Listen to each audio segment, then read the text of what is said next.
గ్రామంలో వైసీపీ నాయకుడు మూల్పూరు ప్రభుకాంత్ ముఖ్య అనుచరుడు శిలారపు రవి జన్మదిన వేడుకలను ఘనంగా నిర్వహించారు.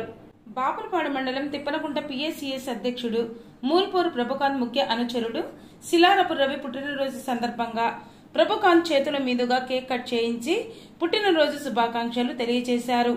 ఈ కార్యక్రమంలో వేపూరి ప్రవీణ్ కుమార్, మువ్వా శివాజీ, కాజా పున్నయ్య, మువ్వా సురేష్, అట్లూరి శ్రీనివాసరావు, కాకాని బలరామయ్య, ముల్లంగి శ్రీధర్, కటికల శ్రీకాంత్, చిట్టిబాబు, థామస్, రాజు తదితరులు పాల్గొన్నారు.